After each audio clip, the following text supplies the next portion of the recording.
Então, pessoal, vamos tentar continuar a falar sobre relatividade restrita. Agora vamos falar da segunda consequência da velocidade da luz ser constante, tá? Independente do referencial que a emitiu, sendo referencial inercial. Beleza? Então vamos lá para a contração do comprimento, tá? Pensando ainda na teoria da relatividade restrita e como consequência dada do postulado da velocidade da luz e a mesma quando medida a partir de qualquer referencial inercial, a medição da distância a partir de diferentes referenciais também é afetada, beleza? Chamaremos assim como fizemos como o tempo, tá? De tempo próprio e tempo relativo, também a gente vai trabalhar com parte de comprimento. Veja a seguinte situação. Se você estiver em pé na Terra e uma nave espacial passar acima de você com 10% da velocidade da luz, você será capaz de medir, de ver e medir a espaçonave, tá? Agora, se você viu a mesma espaçonave passar a uma velocidade de 80% da velocidade da luz, você vai ver uma espaçonave significativamente mais curta, tá? Então, se essa espaçonave passar com 99% da velocidade da luz, tá? Praticamente você não vai conseguir ver a espaçonave. Essa é a ideia das animações que eu coloquei. Aqui em cima com uma velocidade de 10%, aqui embaixo já de 70%, 80%, e aqui embaixo de 99%. Beleza, pessoal? De Lorentz, a gente vai botar a letra grega aqui, tá? O fator de Lorentz vai ser igual a 1 sobre raiz quadrada de 1 menos v ao quadrado c ao quadrado. Velocidade do móvel, velocidade da luz. A transformada, pessoal, dá pra gente fazer, mas não, acredito que não é o foco para vocês, mesmo que precise de uma matemática um pouco mais apurada para a gente trabalhar com ela, beleza? Então aqui, na verdade a gente tira que tá os dois referenciais para poder falar de transformada, e aí eu preferi não mexer com isso, tá? Então, olha só, apesar da gente ter apenas o fator de Lorentz, e se a gente for trabalhar com transformada de Lorentz é mais complicado um pouco, mas o que é importante salientar?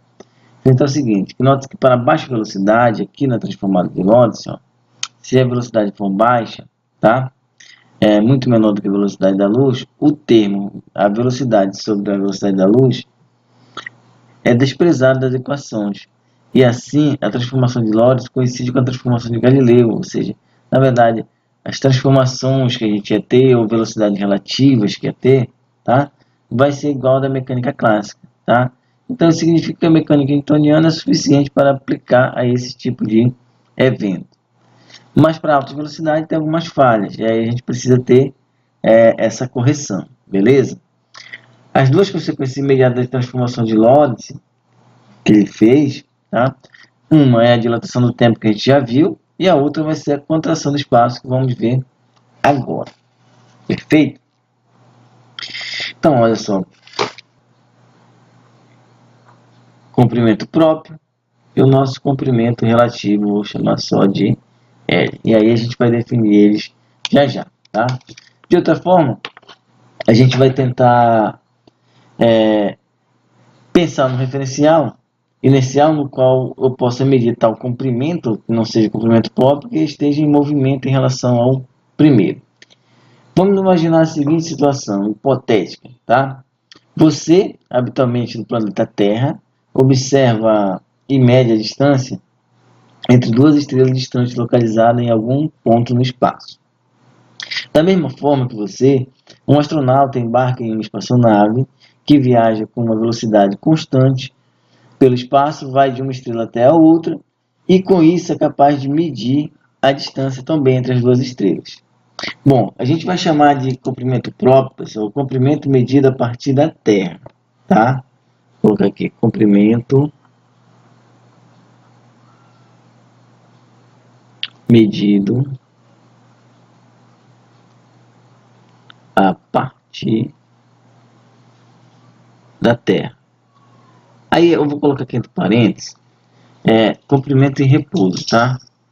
Só para você memorizar isso aqui. Comprimento em repouso, ou comprimento de repouso, mesma ideia. E esse L, a gente vai dizer que é o comprimento medido pelo astronauta. Ou seja, comprimento relativístico, tá? Beleza? Então vamos lá. Para a gente calcular a parte da distância da Terra para um observador que está na Terra, a distância medida entre as duas estrelas pode ser facilmente calculada usando aquela nossa equação, né? Lembra do espaço é igual a velocidade vezes o tempo? Se a gente utilizar aqui a velocidade da luz, então vou dizer que o meu comprimento, né, vai ser igual a velocidade da luz vezes o intervalo de tempo que leva para a luz chegar da estrela até meus olhos, beleza? E pensando na mesma relação, a gente pode calcular a distância também medida pelo astronauta, tá? Aqui em azul vou colocar a medida feita pelo observador da Terra e em preto vou colocar aqui pelo observador lá da Lua, tá? É a mesma ideia, aí vai colocar L é igual a C vezes delta T. Bom, como a gente disse que o L é o comprimento medido a partir do observador da Terra, então eu vou colocar aqui, olha, comprimento próprio e comprimento relativístico, tá? Em alguns livros vai colocar L zero para comprimento próprio, tá? E outros pode ser que não coloque L zero, coloque LP mesmo. Mas pode ser que alguns livros coloquem esse aqui, esse comprimento, chamam ele de L zero também, chamando de comprimento próprio. Perfeito, pessoal? Então é o seguinte, então olha só. Então a gente tem os dois comprimentos, um medido por um observador que está na Terra, em repouso, e o outro numa nave espacial que está se movimentando. Tá? Bom, qual é a dificuldade aí, ou o pulo do gato aí? É que o tempo em questão é aquele medido no referencial embarcado, tá? Para este camarada aqui, ó. Esse camarada aqui. Se esse tempo é no material embarcado, é o tempo o quê? Tempo próprio. Perfeito? Lembra lá, tempo próprio é aquele que está em repouso, aquele que está dentro da nave? Então, esse aí vai ser o tempo próprio do referencial que viaja com uma velocidade constante em relação àquela observada da Terra. Assim, por exemplo, da espaçonave, tinha que o tempo próprio, agora a gente vai ter um comprimento próprio. Como a velocidade da luz é uma grandeza absoluta, pessoal, né? Lembra que ela é segundo o postulado de Einstein? A velocidade da luz é constante, independe do referencial. A gente pode fazer uma seguinte brincadeira aqui. A gente pode isolar a velocidade da luz, nesse caso aqui, ó, vai ficar ó, C é igual a comprimento próprio dividido pelo intervalo de tempo relativo. E aqui a gente pode isolar também, ó, C vai ser igual ao comprimento relativístico, né, dividido pelo tempo, intervalo de tempo próprio. Perfeito? E aí a gente, como a velocidade da luz não muda, ela é constante, eu posso dizer que C é igual a C, tá? E aqui, olha, até vou mudar de cor aqui, mas vamos deixar assim. Então, esse C aqui, tá? Este C, coloca C1, e aqui C2, só para dizer alguma coisa, mas são iguais, tá? Então, a velocidade da luz é igual, então a gente pode igualar as velocidades. E aqui eu vou ter que L, comprimento próprio sobre intervalo de tempo relativo, vai ser igual ao comprimento relativo, tá? Sobre o intervalo de tempo próprio. Perfeito, pessoal? E aí, com mais uma algebrazinha, aí depois vocês brincam na casa de vocês, tá? A gente pode chegar à seguinte situação. Vou isolar só o L, tá? Então aqui, L vai ser igual a LP dividido por ΔT. Esse tempo próprio está dividindo, vai para o outro lado, multiplicando, tá? Intervalo de tempo próprio. Mais seguinte, a gente tem a seguinte ideia que lembra que o intervalo de tempo é igual ao fator de Lorentz vezes o intervalo de tempo próprio, não é isso? Então, bem aqui, ó, a gente pode substituir nessa equação. E aí eu vou até colocar de azul aqui para relembrar de novo, tá? Vou colocar de azul claro. Eu vou substituir esse ΔT aqui, olha, para vocês não se perderem, tá? Que está bem aqui por fator de Lorentz vezes intervalo de tempo. Então, eu vou ter assim, ó, L é igual a LP, tá? Dividido pelo fator de Lorentz vezes intervalo de tempo próprio. E aqui esse intervalo de tempo próprio é da nossa equação, né? Intervalo de tempo próprio. E aí, olha o que aconteceu agora, né?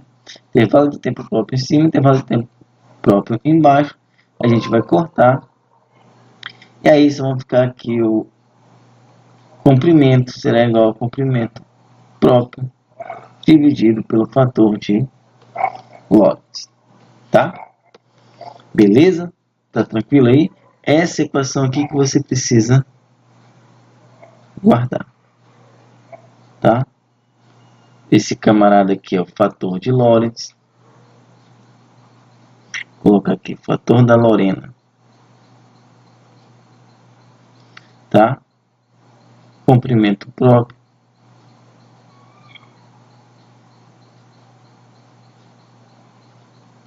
Ou, tem alguns que vão chamar, ou comprimento de repouso, tá? Esse aqui é o comprimento, ou seja, a contração do comprimento. Perfeito? Beleza. O que dá para perceber é o seguinte, ou a conclusão que a gente está falando. Esse resultado é que a distância medida por você que está na Terra, tá? É maior do que aquela medida pelo astronauta a bordo da espaçonave. Sempre. Por quê? Porque o fator de Lorentz, quando a gente for calcular, sempre vai ser menor do que 1. Então, sempre maior que 1, sempre o comprimento relativista vai ser menor do que o comprimento próprio. Beleza? Ou seja, o astronauta ele vai experimentar a contração do espaço. Então, a gente pode usar da seguinte forma, o referencial da espaçonave. A viagem desse astronauta levou menos tempo, né, do que o tempo medido pela pessoa que estava aqui na Terra. Tá? Como a velocidade da luz é a mesma, então provavelmente ela percorreu menos tempo para chegar de uma estrela a outra. Então, o que você tem que memorizar, tá? É que sempre o tempo de repouso, ou seja, o tempo próprio, tempo do referencial que está em repouso, vai ser o tempo não, o comprimento vai ser maior. Quando tiver em velocidade, o comprimento vai ser menor, que vai dizer que vai ter a contração do espaço, tá? Contração do tamanho. Importante aqui uma observação para vocês, tá? Essa contração do espaço, pessoal, ela não se dá em todas as direções, tá? Ela só vai dar, coloquei até uma observação aqui no OBS, a contração, se você prestou atenção lá no início da simulação, a contração ela só vai ocorrer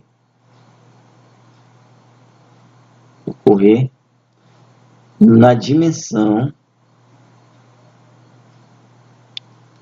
paralela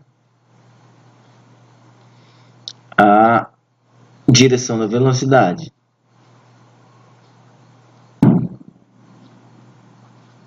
Da velocidade.